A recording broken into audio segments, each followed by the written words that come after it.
Hey, it's Soul, and this is the World of Warcraft. Today's video is going to go over a number of ideas that fans such as you and I have thought up during the course of Warcraft's history, and these are the kinds of ideas that are regularly shot down by fellow fans and critics, as well as the folks over at Blizzard. I'm just going to take a couple of these ideas and talk to them at some length, but I want to do something to make these kinds of what would be crazy ideas, at least in some of these people's eyes, more plausible and something that's a little bit more digestible and something that's, well, that maybe people will be willing to accept. Let's start with the first idea, which at least in my opinion is one of the more successful ventures coming into World of Warcraft Legion, and that's level scaling. As you know, level scaling applies to the Broken Isles, where no matter where you are, mobs and whatnot are at relatively the same level with very few exceptions. This applies to dungeons as well. The idea here was to take all the players in the Legion content over in the Broken Isles who are between levels 100 and 110 and allow them to play together without having to worry about running out of quests to do in a certain zone before they're forced to move on, or being forced to do zones in a certain order except for whatever you feel is the most efficient.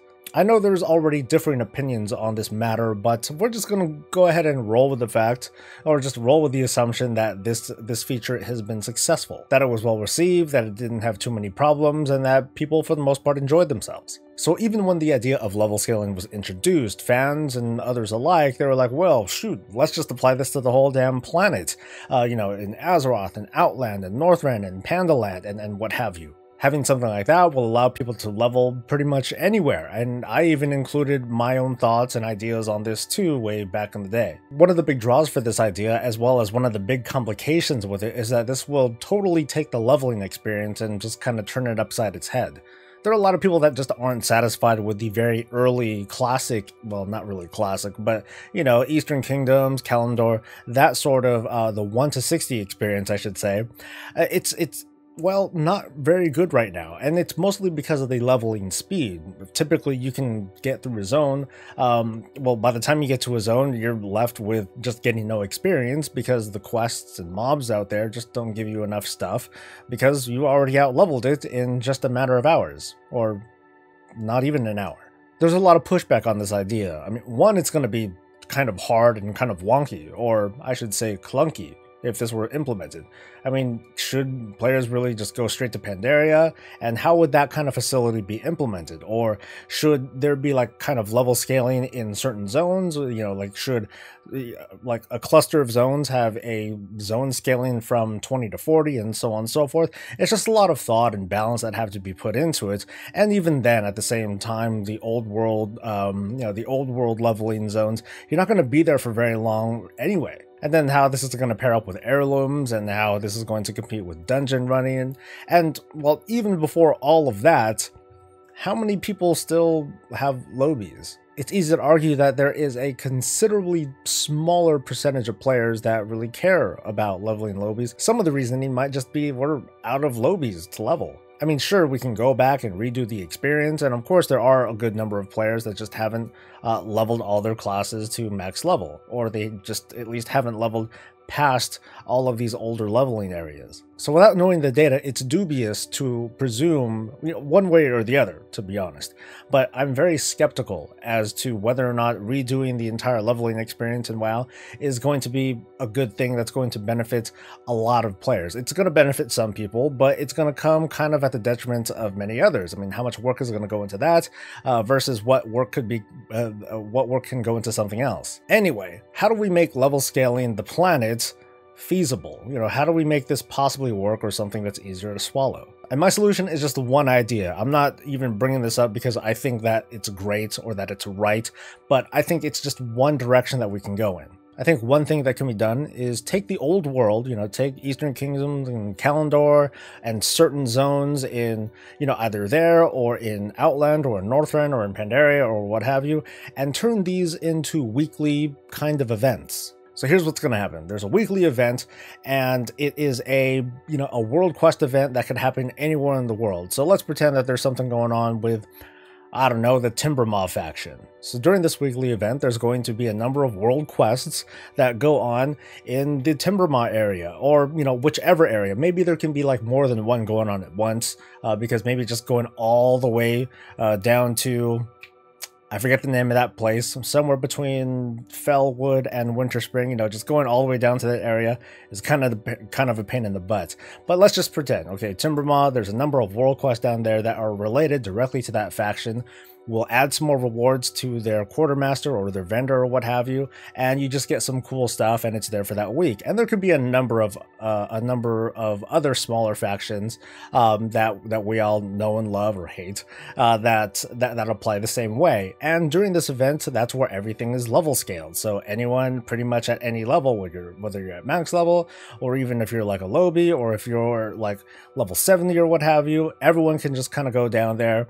You know, everyone can quest together or just start a rumble and have at it. The idea here is to give a slightly compelling reason to go back to that area, but at the same time not really require players to go all the way over there because it is kind of far. There's only so much time in people's day these days, and there isn't a lot of time that people want to spend just traveling. This also doesn't make the entire level scaling experience so daunting for Blizzard that they need to literally level scale the entire world. It's just going to come in chunks, and it's going to come in, you know, this can be like, you know how weekly events, it's like only one thing or another. This can be a weekly event that stacks with other things, such as a dungeon event or a world quest event or what have you. So this will be a special world quest event that applies somewhere in the old world. Things will level scale in that zone or multiple zones. The rewards are going to be based on the faction that is based in that area, and that's pretty much it. Again, the idea here, and this sort of goes in line with Blizzard's normal reasoning of wanting to not make super required content, but just make something fun that people can go to if they feel like doing it. Can WoW do guild or player housing? Yeah, so this question was first answered by Blizzard by introducing the garrison system in Warlords of Draenor. Blizzard went as far as to say that this is not player housing, this is not guild housing, this is like a Blizzard kind of housing, you know, in their style and vision. And maybe that vision was off the mark based on player feedback. So the question that refuses to die, it lingers. Can there be player or guild housing? According to Blizzard, the answer is pretty much no, and one of the big reasons behind it is that the vision behind player or guild housing is that, you know, you can customize things, you can decorate it, you can do all sorts of snazzy things with it to better your experience, to improve the functionality of yourself or your guild, something to kind of develop on your own time. But at the same time, especially with regards to guild housing, this is something that's only fun for, well, the guild leader. And regarding player housing, we just kind of run into the same sort of problem that we have with the garrison system, that you're just kind of by yourself, tucked away in your own tiny little world, surrounded by NPCs and very little else. To find out how to make this wanted feature a plausible thing to include, we first need to identify the biggest flaw of the garrison system in Warlords, and I'll spoil it for you, it's just the fact that the garrison was just too useful, it was too functional. Now never mind the argument or the fact that Warlords of Draenor just didn't have a lot of outdoor content, but regardless of that, the garrison system just had very powerful components that almost negated outdoor content altogether. So let's take all of that out, every last one, whether it is an auction house or a bank or a mailbox, all that stuff's gonna go. So we're just gonna stick with let's go with like a hut or, you know, just a small little shelter thing that we call our home. I'm not gonna talk about where it is or how to unlock it or anything like that. That's, you know, that's all side stuff. Let's just talk about, you know, what is its purpose going to serve? And in my version of how this is going to work, and of course you can disagree with it, it's going to have zero function. It's just going to be there. And here's why. If you take a look at your order hall, you'll notice that as you walk around, you'll see weapons and decorations and certain things that may or may not be there depending on who you are. Not all players are going to see their order hall in exactly the same way because part of it is based on your wardrobe. Certain things like armor sets will only appear if you have a complete set available. And this is something that can apply to player or even guild housing. The areas themselves are going to be instants, but at the same time, like I said, they're going to serve no functionality except for roleplay. Think of it as a 3D achievement UI that you can walk around and, you know, take a look at the stuff inside. Things like raid achievements, arena achievements, raided battlegrounds, you name it. Talking about player housing specifically, you can at least customize the area to kind of look the way that you want, to show the kind of weapons you want, or the kind of tier armor that you're showing. Or depending on the kinds of achievements, or I guess the size of your place, you know, just what can you customize and display. But like I said, that's it. It's just a place for you to just kind of sit around and hang out. With guild housing, it's pretty much the same thing, but with probably less customization options. I mean, the only thing that a guildmaster can really customize right now is the tabard. So you can show off your tabard as a banner, and whatever guild achievements you have will be displayed in kind of a static way throughout your guild hall, or whatever it is going to be called. But yeah, it's just something simple, low impact, doesn't affect gameplay at all, doesn't make you any stronger or more efficient at your game. It's just something to show off. Next we have LFR, which is this embattled system that has apparently been fighting for survival for many years, despite many millions of players participating in it. Or at least I'm assuming, okay? I really don't want to be part of the argument, I'm just here to talk about what people are trying to argue for. Anyway, people are talking about removing the whole damn thing, and this argument has just kind of sprung back up recently, with the Tomb of Sargeras raid having just released just a little while ago, and the Raid Finder version had just started. We're on week 1, or week 2 actually, and people are just kind of hammering on the difficulty, saying, well, it's so easy, and at the same time normal mode is so easy, why even have the LFR version? And the only thing that I will argue for the LFR difficulty is that there's a place in it for people. There are certain people that do not have a guild, who do not have the capacity to raid at that sort of organized level, that just want something to... They just want to take a tour of the place. I think that's what they kind of called it. It's like the tourist version of raiding. And that's okay, not because I think it's okay, but because Blizzard said it's okay, and, well, that's just kind of how it is. The one thing that I am skeptical about, and the suggestion that I have to make this whole argument feasible is, well, is to not remove LFR, because I do, in fact, think, well, I think it is needed, because, again, it serves as spots. But as for normal mode raiding, I don't know. I think that can go. As you folks at home or on the toilet or on the road may know by now, I run a casual guild. At most we do heroic.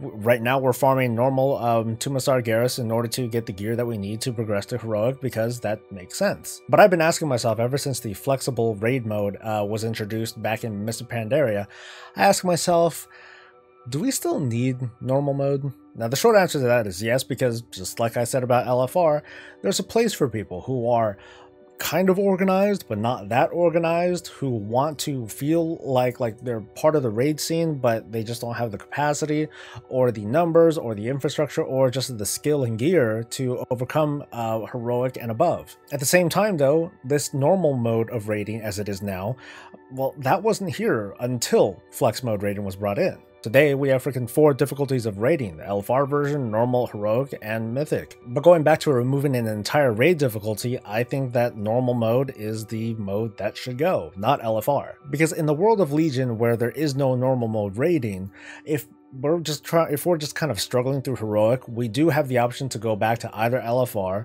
or to just kind of farm keystone dungeons. My main critique of normal mode is that in terms of difficulty and mechanics, it's not very far off from the LFR version anyway. Mechanics are reduced, numbers are overtuned, it's just easy. Meanwhile, stepping into heroic, depending on the fight, can be a pretty big jump, and of course the jump from heroic to mythic is, well, it's a much bigger jump altogether. I just see normal raid difficulty as as kind of redundant. I think a relatively simple and elegant solution would be to 1. Lift the normal mode difficulty altogether, and 2. Adjust the LFR schedule so that on week 1 you have half of the raid available for LFR difficulty, and week 2 is the other half. Simple as that. That way players will be able to get a fuller raid experience over a shorter amount of time. It also makes it so that less tuning is involved for each of the difficulties.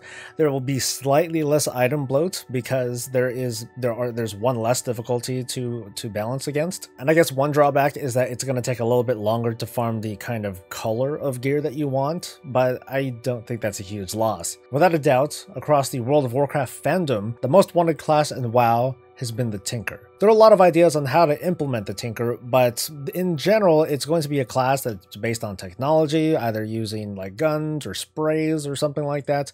And then from there, you have different offshoots of how it functions. Those who oppose the idea cite that, well, the Tinker class is already in game. Just roll an engineer and then just fight with rockets and rocket boots and what have you. Never mind whether or not these critics are being sarcastic or facetious, but I don't think those are really good arguments. So how do we make the Tinker feasible in the World of Warcraft? One thing that Blizzard has said regarding the new class is that the new class most preferably needs to fit the theme of that particular expansion. Historically, Wrath of the Lich King brought us Death Knights, which makes sense. Mists of Pandaria brought us monks, which kind of makes sense. Legion brought us Demon Hunters, which goes back to making sense again. So let's refer back to Mists of Pandaria, which brought us the Pandaren race as well as the monk class. The reason why I said this class kind of fits the narrative is that, to be honest, Pandaria could have introduced any class if they wanted to, as long as the story just kind of fit. Death Knights and Demon Hunters are already established lore,